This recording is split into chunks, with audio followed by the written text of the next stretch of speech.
What's up, party people? It's Keys Dan with RadioWhat.com, DJLittleRock.com, coming to you live and in living color from the Radio What studios. And this is my podcast, What Makes You Smarter? It's an extension of the RadioWhat.com internet radio station that I've been running for quite some time. And if you need DJ services, where do you go? DJLittleRock.com. Check availability and get a free price quote. And maybe you can have me at your next event. And if you'd like to tell your story, I encourage you to check out my other podcast, What Makes You Famous. Find it everywhere using the hashtag What Makes You Famous. What makes you smarter? And learn with me right here on the program. Now, on with the show.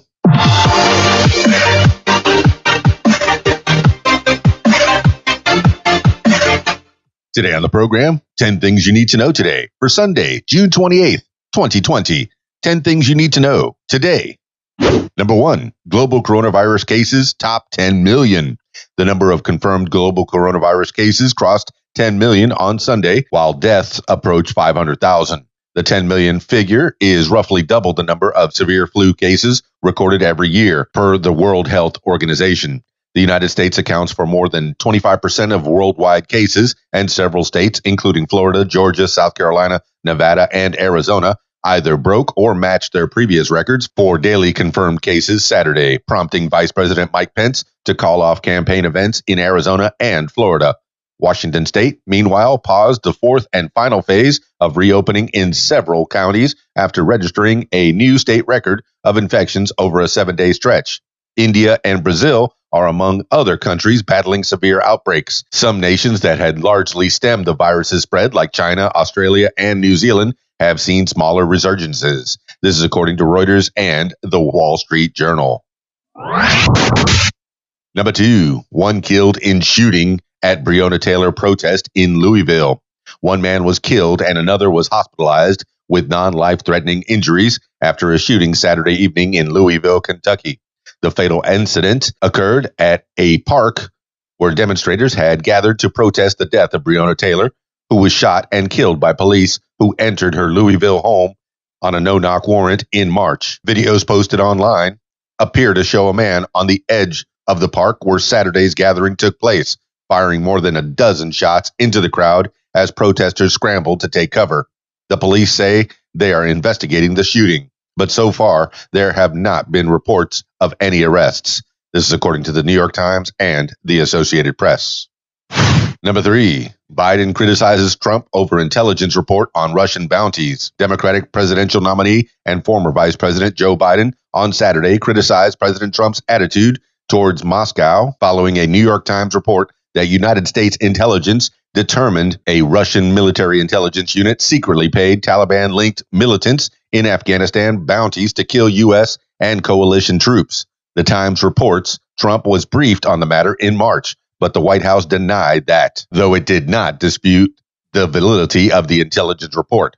Biden blasted Trump for failing to sanction Russia over the report. Quote, his entire presidency has been a gift to Russian President Vladimir Putin, but this is beyond the pale, end quote, Biden said during a virtual town hall event Saturday. Both Russia and the Taliban have denied the American intelligence assessment.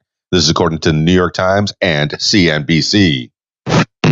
Number 4, Mississippi lawmakers pass resolution setting up removal of Confederate emblem from flag. Mississippi State House and Senate on Saturday both approved a resolution to suspend legislative deadlines and introduce a bill to commission the redesign of the state flag, which currently bears the Confederate battle emblem. Debate over the bill is expected Sunday, and all signs point to it passing. Mississippi's Republican Governor, Tate Reeves, has said he'll sign the bill since the, quote, argument over the 1894 flag has become as divisive as the flag itself, end quote. The resolution calls for the immediate removal of the current flag, and a new design will be decided by a public vote in November. If rejected, the commission will try again. The move comes at a time of reappraisal of all kinds of Confederate commemoration throughout the U.S., including statues and buildings bearing Confederate leaders' names. This is according to the Washington Post and NPR. Number 5, hundreds silently protest in Hong Kong as China prepares to pass national security law. As China's National People's Congress Standing Committee began a 3-day session in Beijing that is expected to result in the passing of a controversial national security law, many fear will severely curb Hong Kong's autonomy.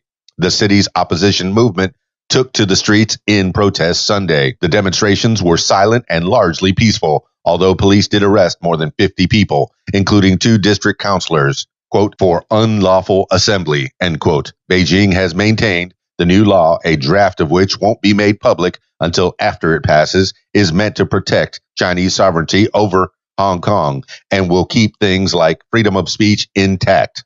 But critics are wary and believe the legislation will lead to a crackdown on civil liberties. This is according to the South China Morning Post and Reuters. Number 6, 2 dead, including gunmen, after California Walmart shooting. 2 people, including the gunman, were killed and several others were injured in a Saturday shooting at a Walmart distribution center in Red Bluff, California.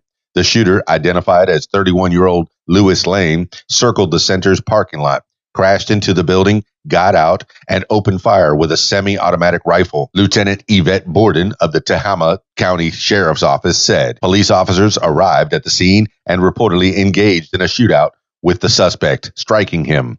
He was pronounced dead at a local hospital. The victim, who also died at a hospital, was reportedly a Walmart employee named Martin Harolanzo. This is according to CNN and NBC News.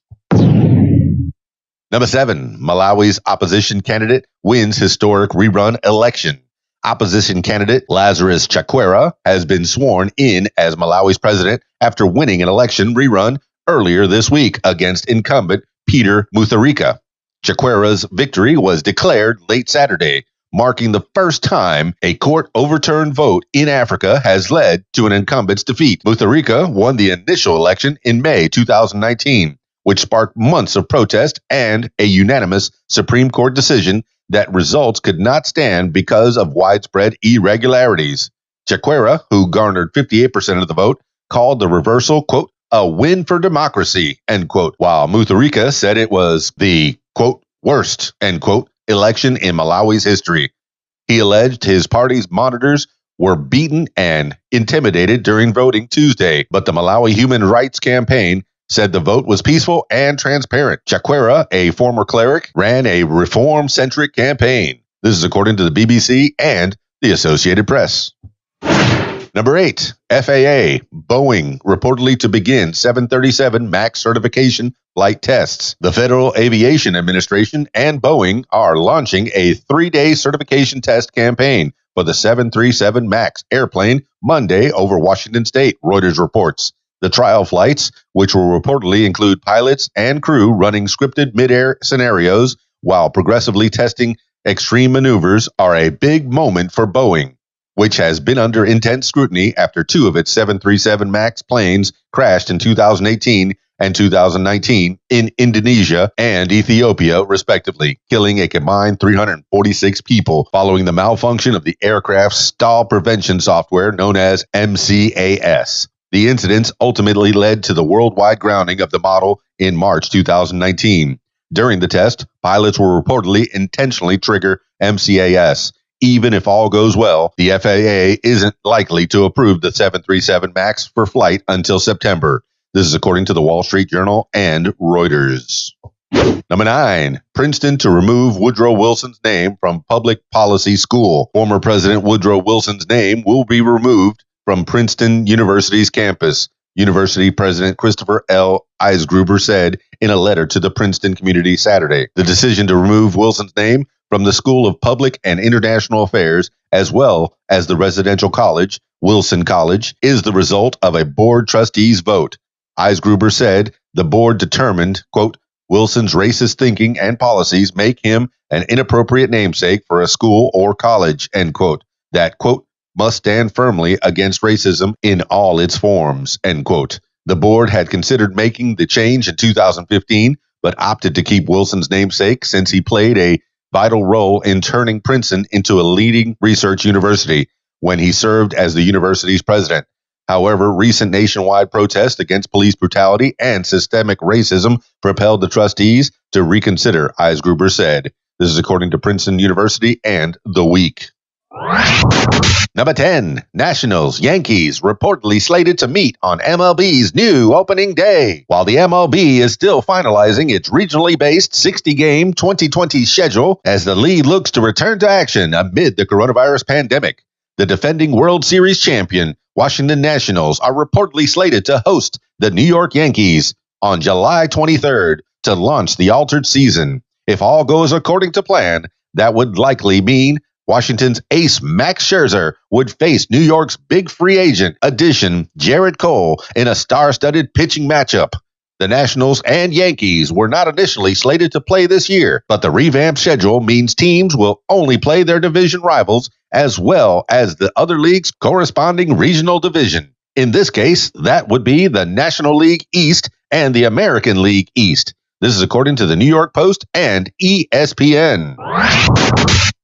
That's 10 things you need to know today for Sunday, June 28th, 2020. Thank you for listening. This has been What Makes You Smarter. I hope everyone's doing reasonably well out there. Drop me some comments. Let me know what you're up to in this time. Also, if you'd like to tell your story or hear the stories of others, I encourage you to check out my other podcast, What Makes You Famous. Find it everywhere using the hashtag What Makes You Famous. That's it for me. It's Keys Dan, RadioWhat.com, DJLittleRock.com. Peace. I'm out of here.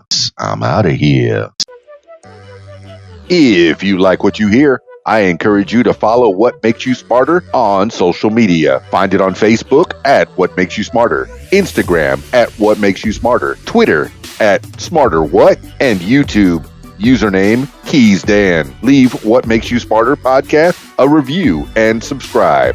Listen to What Makes You Smarter podcast on Spotify, iTunes, YouTube, Stitcher, Google Podcasts, and Podcast Addict.